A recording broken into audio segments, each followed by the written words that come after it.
한국인들이 스트레스를 받을 때마다 매운맛을 찾지만 사실 한국 고추는 매운맛으로 따지자면 전 세계 100여 종 가운데 15등 안에도 들지 못한다고 합니다. 미국의 윌버 스코빌이 캡사이신 함량에 따라 매운맛 정도를 가늠할 수 있는 기준인 스코빌 지수를 개발했는데요. 그러니까 스코빌 지수가 높을수록 캡사이신이 많이 들어있는 것입니다. 놀라운 사실은 이 매운 정도를 사람이 직접 맛을 봐가면서 측정했다는 건데요. 고추기름을 짠 후 거기에 설탕물을 계속 넣었는데 사람이 매운맛을 느끼지 못하면 그때 넣은 설탕물의 양을 측정해 수치를 매겼다고 하네요. 피망이나 파프리카처럼 캡사이신이 없는 것은 0스코빌, 청양고추는 4,000에서 12,000스코빌, 2013년까지 세계에서 가장 매운 고추 1위는 악령고추라는 별명이 붙은 부트졸로키아였습니다. 2007년에 기네스북에 등재되기도 해 인도의 수류탄 제조에 쓰일 정도로 강력한 매운맛을 자랑하는데요. 이 고추는 매운 정도를 나타내는 스코빌 지수가 85만에서 100만 스코빌로 청양고추보다 100배 더 맵다고 합니다. 이 고추를 먹고 응급실에 실려간 사례가 종종 있을 정도로 강력한 매운맛을 가지고 있다고 하네요. 또 지난 2013년 기네스북에 등재된 캐롤라이나 리퍼 역시 156만에서 220만 스코빌로 청양고추의 약 200배에 달하는 매운맛으로 살짝 맛보기만 해도 온몸이 따끔거리고 손발이 마비되는 것 같은 고통이 느껴진다고 하는데요. 이 고추의 매운맛은 경찰이 사용하는 호신용 분사 스프레이와 비슷하다고 하네요. 그렇다면 세계에서 가장 매운 고추는 무엇일까요? 바로 페퍼엑스입니다. 이 페퍼엑스는 단독으로 섭취할 경우 심각한 상처를 입을 수 있어 묽게 희석한 핫소스로만 판매하고 있다고 하네요. 유레카!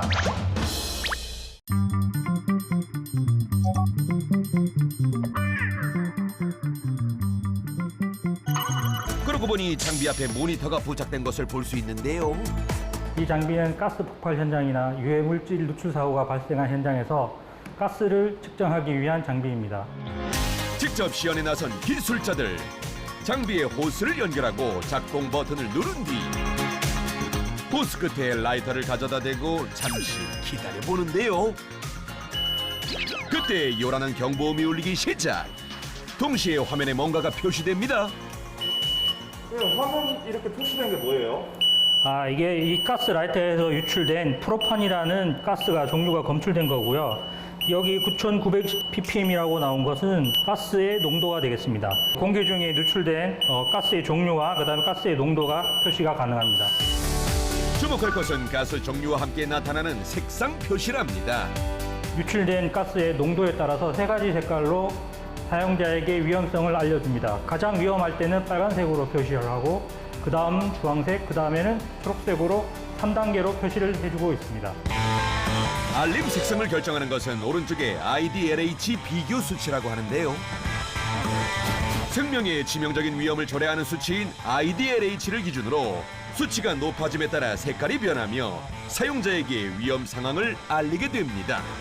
이 장비는 대략 한 40가지 정도의 가스를 측정할 수 있고요. 염화수소, 암모니아, 프로판 등의 가스를 측정할 수 있습니다. 다음 시연에 나선 기술자.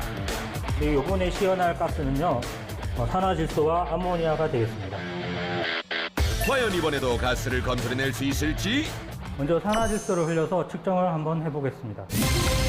장비 안으로 산화질소를 주입하자 모니터에 정확히 가스 종류와 농도를 표시하는 장비. 산화질소 측정 완료. 다음 타자는 암모니아인데요. 역시나 가스 종류와 위험 수치까지 완벽하게 분석해냅니다. 이건 어떤 원리로 이렇게 측정이 되는 건가요? 일반 가스가 흡입구로 들어가게 되면 적외선 장비가 이 가스를 조사하게 됩니다. 이때 측정하게 된 스펙트럼을 기존의 가스별로 가지고 있는 스펙트럼과 비교하여 가스의 이름과 가스의 농도를 검출하게 됩니다. 측정 원리는 이렇습니다. 장치 안으로 가스가 주입되면 내부에서 적외선 광원을 조사하는데요. 이때 각각의 가스에서부터 분산된 적외선 광원의 스펙트럼을 데이터화하면 마치 가스의 지문과 같은 역할을 하게 된다는 겁니다. 이 파란색 스펙트럼은 암모니아를 나타내는 스펙트럼이고요. 이 빨간색 스펙트럼은 산화질소를 나타내는 스펙트럼입니다. 이 분홍색은 프로판을 나타내는 스펙트럼입니다. 다양한 가스의 종류와 농도까지 측정하도록 개발된 이유가 있다고 하는데요. 사고 현장에서 유출된 가스는 그 가스 종류마다 진압 방법이 틀립니다. 잘못된 진압 방법으로 소방대원이나 시민들이 진압하였을 때 도리어 위험을 초래할 수 있습니다. 그것을 방지하고자 이 장비를 개발하게 되었습니다. 실제로 1분 1초가 급박한 사고 현장에서는 적절한 진압 방법을 빠르게 파악하여 대처하는 것이 무엇보다 중요하다고 하는데요. 유해가스로 인한 인명피해를 최소화해야 하기 때문이라고 합니다. 이때 빠른 현장 대처를 돕는 것이 바로 IoT 모니터링 기능입니다. 이 핸드폰에 연결된 모든 가스 측정 장비를 볼 수 있습니다. 연동된 스마트폰 앱을 통해 사고 발생 위치와 누출된 가스 수치는 물론 현장 상황에 맞는 진압 요령과 가스 정보까지 한눈에 파악할 수 있습니다. 또한 구조대원들의 기동성을 고려해 바퀴를 장착한 것도 기술자의 아이디어. 유레카!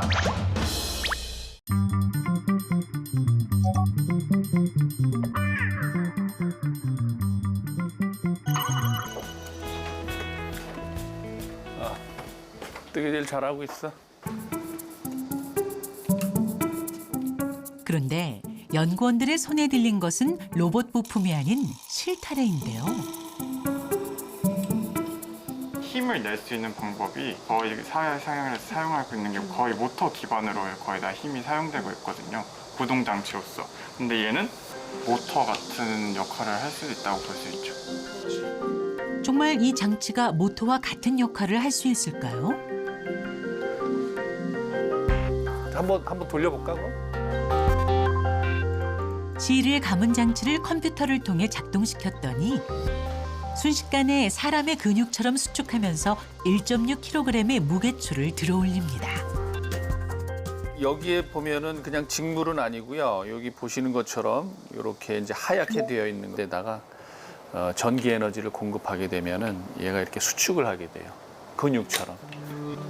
수축을 원래 길이의 한 40% 정도. 굉장히 많이 수축을 합니다. 그래서 큰 힘을 낼 수가 있는 거죠. 최 박사 팀이 개발한 이 구동 장치는 가볍고 질긴 스판덱스 소재로 인공 근육 역할을 하는 와이어를 만들고 그 위에 열 관리를 위해 뜨개질한 직물을 덧대어 완성되는데요. 기존의 모터로 작동되는 장치보다 높은 힘을 낼 수 있습니다.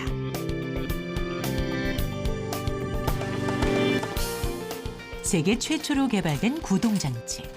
그 시작은 사람을 위한 생각에서 출발했습니다.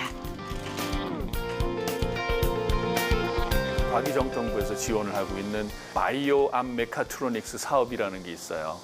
예, 그런 것들은 보면은 이런 새로운 구동 기술을 이용을 해가지고 좀 더 가볍고 쉽게 쓸 수 있는 뭐 의수, 인체를 대체할 수 있는 이런 팔을 만들어 보자라고 시작을 한 거예요. 로봇팔 안에도 스판덱스로 만든 실이 인공 근육 역할을 하는데요. 이 장치는 생체 근육과 유사한 수축, 이완 및 회전 운동이 가능해 의수로 활용할 수 있습니다. 우리 양상률군이 잘 해놨네. 또한 가볍기 때문에 작업 근로자를 보조하거나 환자 재활 치료용으로도 사용 가능하다고요. 근육은 어떻게 보면은 지구상에서 제일 이 에피션트 효과적인 구동기라고 볼 수가 있어요. 뭐 일단 제일 가볍죠, 그죠? 제일 가볍고 큰 힘을 낼 수 있는 의수족 뭐 이렇게 생각하시면 됩니다. 영화에서나 보던 모습, 이제 실생활에서도 볼 수 있을까요? 아이언맨 팔을 만드셨네요. 아직은 부족한데 3년만 기다리시면 아이언맨이 사용될 겁니다.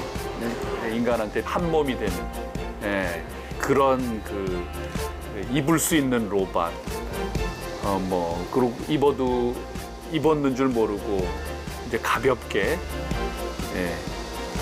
그런 로봇이 이제 가능할 것 같아요. 유레카!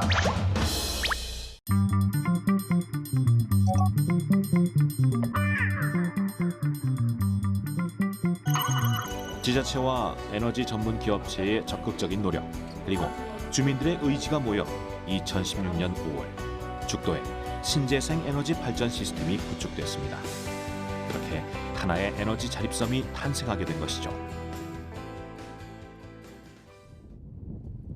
이곳의 주 에너지원은 태양광. 200kW급 태양광 발전 시설은 연 평균 발전량이 800kW입니다. 이는 4인 기준 60여 가구가 사용할 수 있는 전력인데요. 디젤 발전과 비교했을 때 온실가스 감축 면에선 연간 약 4만 그루의 나무를 심는 것과 같은 효과가 발생한다고 합니다. 태양광 발전이 주 전원이라면 풍력 발전은 보조 전원으로 10kW급 한 기가 설치되어 있는데요. 용량이 작고 실질적인 발전량 또한 태양광에 비해 적지만 해풍이 불어오는 섬에서 풍력 발전의 가능성을 두고 데이터를 축적하고 있죠.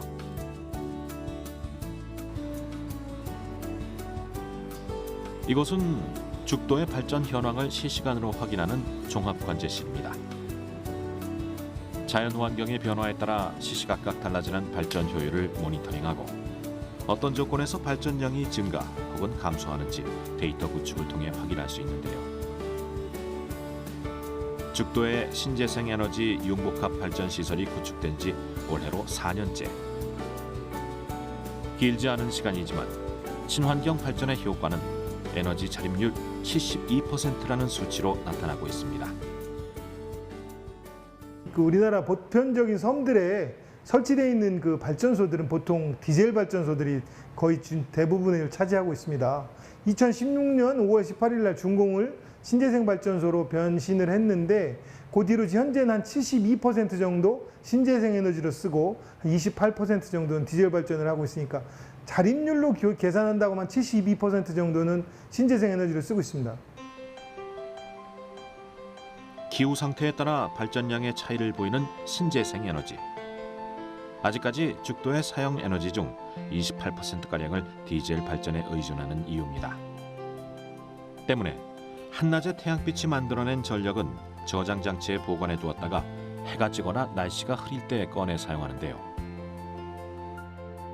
에너지 저장 장치 ESS는 신재생 에너지의 활용에 있어 필수적인 요소로 생산한 전기를 저장하고 필요할 때 쓸 수 있다는 점에서 기존의 발전 시스템과 차이가 있죠. 자연재해로 인한 대규모 정전 사고나 발전 시설 파손 시 ESS의 역할은 안정적으로 전력을 공급하는 것이며 전력망의 신뢰도를 구축하는 매우 중요한 일을 담당합니다. 저희가 지금 준공한 지 4년 정도 지났는데 아직까지는 신재생 에너지 효과를 많이 보고 있다고 볼 수 있습니다. 저희는 아직 집단 태양광이에요. 저희 발전소 위에 태양광을 중앙 집단으로 해놓은 상태이기 때문에 차후에는 그 주민분들 지붕에 개별 태양광과 그 ESS 용량을 태양광을 더 깐다고 하면 그 90%까지는 올라가지 않을까? 저는 그렇게 생각을 하고 있습니다. 유레카!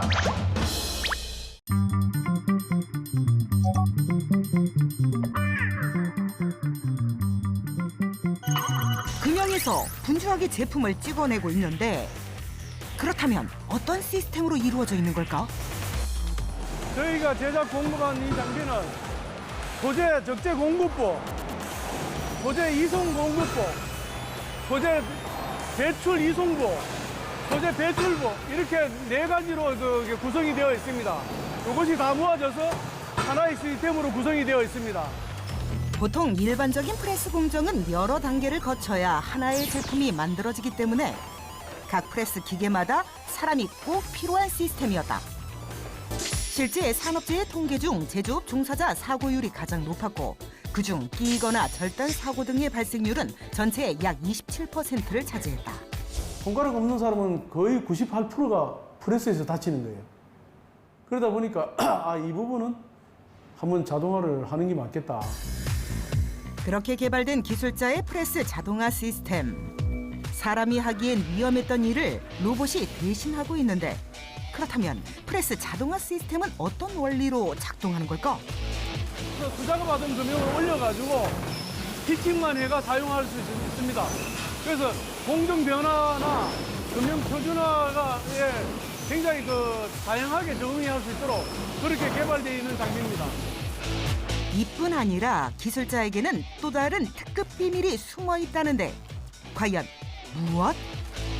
이 소재 적재 공급부는 하나의 크램핑 가이드로 다양한 형상의 소재를 가이드하고 분리해서 한 장씩 공급할 수 있도록 보완된 설비입니다.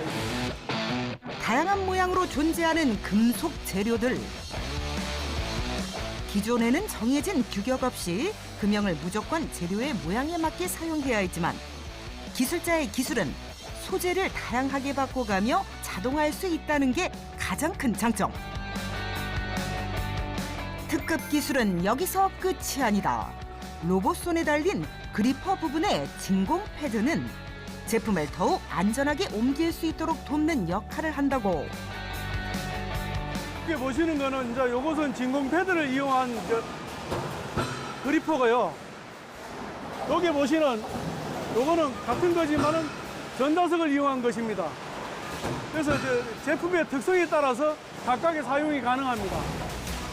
기존의 프레스 시스템은 다음 구간으로 넘어가는 동안 프레스가 움직이지 못하고 위에서 멈춰 있는 상태인데 기술자는 이를 각기 다른 공정의 세 구간으로 나눴기 때문에 속도 면에서도 훨씬 단축됐단다. 프레스를 표준화하지 않아도 되고 금형을 표준화하지 않아도 되고 다양한 제품을 크고 작고 관계없이 형상이 복잡해도 마음대로 생산할 수가 있어요. 고속으로. 여기 보시는 것이 옛날 방식입니다. 셔틀이라고 하는데 다 표준화를 해야지 되는 방식이에요. 그동안 흔히 사용해온 프레스 셔틀 기계는 하나의 작업만 반복할 수 있었고 속도 또한 더뎠다. 눈으로 보니 확연히 차이나는 두 기계의 속도감. 생산성에서도 확연히 차이날 것 같은데 그렇다면 실제로 프레스 자동화 시스템을 이용하는 사람의 생각은 어떨까?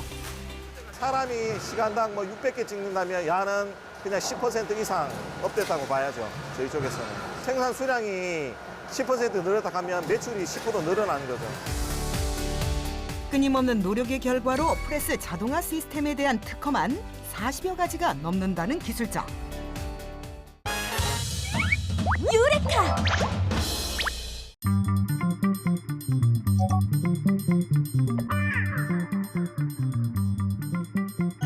세포들이 서로 어떻게 소통하는지를 밝혀 신호 전달의 기본 개념을 확장했는데요.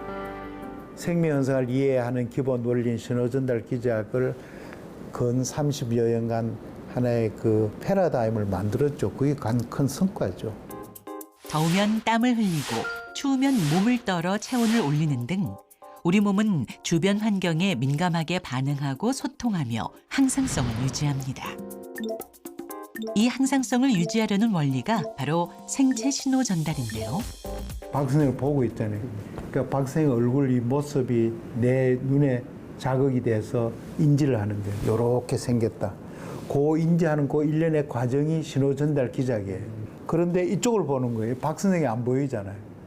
이럴 때는 요 앞에 활성화된 신호 전달 기작이 꺼지는 거예요. 그 신호 전달이 온오프 작동이 돼요. 이때 밖에서 오는 다양한 정보를 뇌에 전달하는 신호를 만들기 위해 PLC라는 신호 전달 핵심 유전자가 발동하는 겁니다.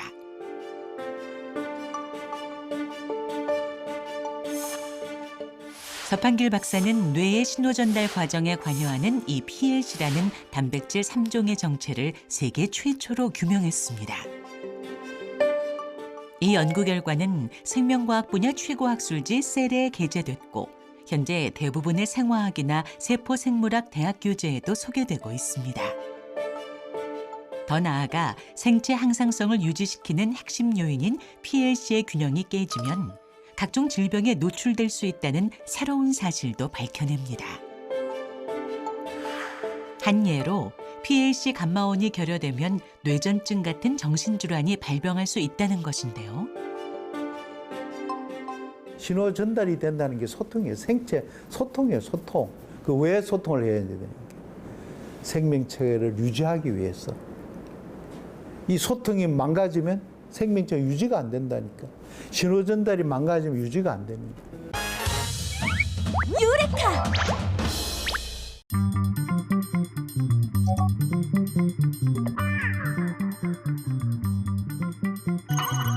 치발기란 아이가 이가 나기 시작할 때 씹고자 하는 욕구를 충족시켜주는 장난감. 물고 씹을 때 입안의 간지러움을 없애준다는데, 그렇다면 기술자가 만드는 치발기는 뭐가 다르길래?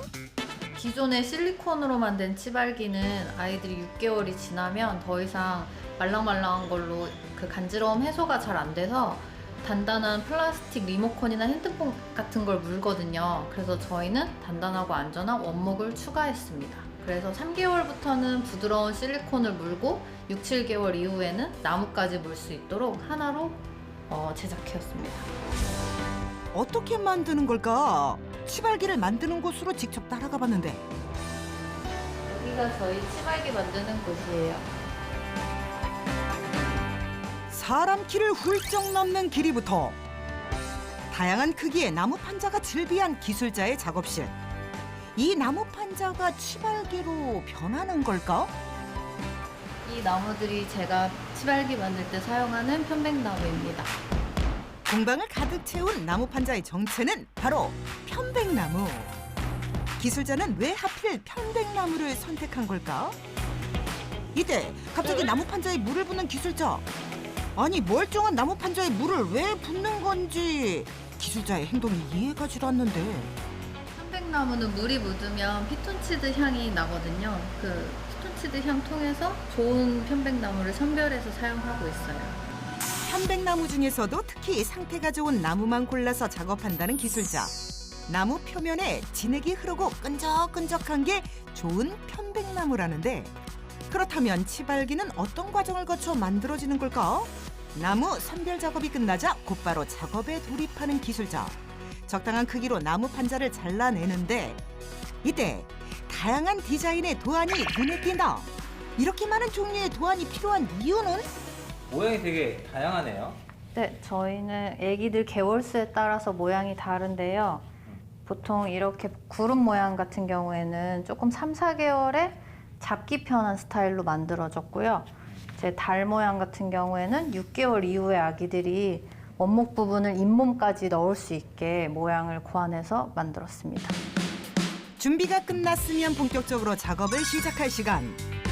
나무에 붙인 도안을 따라 세심하게 톱질을 해준 뒤 안에 구멍을 뚫을 부위까지 같은 방식으로 톱질하면 1차적으로 완성! 다음은 기술자가 가장 중요하게 여기는 샌딩 작업 차례. 톱으로 자르는 것보다 훨씬 많은 시간과 정성을 들인다는데 그 이유는? 나무를 직접 잘라서 만드는 제품이고, 이제 아이들이 물고 빨았을 때 위험하지 않도록 가시나 뭐 거친 부분이 없게 샌딩 작업에 가장 신경을 쓰고 있습니다. 마지막으로 사포질을 하며 나뭇결을 다듬어주면 완성. 그렇다면 기술자는 어떤 계기로 이 일을 시작하게 된 걸까? 런던에서 석사를 할 때 제품 디자인 공부를 하고 있었는데요. 저희 조카가 태어났는데 제가 이제 할 수 있는 목공을 이용해서 양 모양 치발기를 제작해서 가져갔었어요. 새언니랑 오빠랑 굉장히 좋아하길래 한국에 있는 다른 아이들도 원목 치발기를 접해보면 좋겠다는 생각에 한국에 돌아와서 시작을 하게 되었습니다. 또 하나의 재료인 실리콘 또한 평범한 실리콘이 아니라는데, 무려 음식에서 색상을 가져온 유기농 실리콘. 가지고 놀다 끊어지는 사고가 발생하지 않도록 끈으로 묶고 또 묶어준단다. 이러한 노력으로 안전 제품으로 인정받은 기술자의 제품들. 정말 기능에도 더 효과를 줄 수 있게 해서 뭐 달 모양으로 해서 어금니 막 이렇게 넣을 수 있게끔. 근데 저희는 모양 같은 거는 치과 의사 선생님한테 자문을 다 받아가지고 정말 치아에 도움이 되는 모양인지 확인을 받고 있어요. 유레카!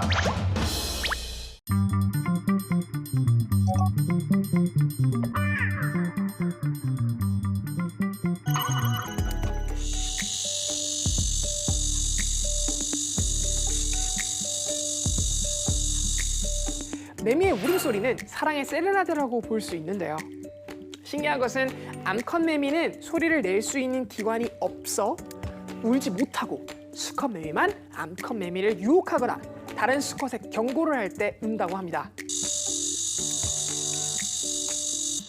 수컷 매미의 날개를 들추면 가슴과 배 사이에 갈비뼈처럼 볼록 튀어나온 진동막을 볼 수 있는데요. 진동막은 V자 모양으로 생긴 근육인 발음근과 연결되어 있어요. 발음근이 수축과 이완을 반복하면서 진동막을 흔들어 소리를 내는데 매미의 뱃속이 비어있기 때문에 공명 현상을 일으켜 소리가 점점 커지게 된다고 합니다. 알루미늄 캠을 살짝 우길 때와 펼 때 딸깍하는 소리와 원리가 같다고 보시면 되겠죠.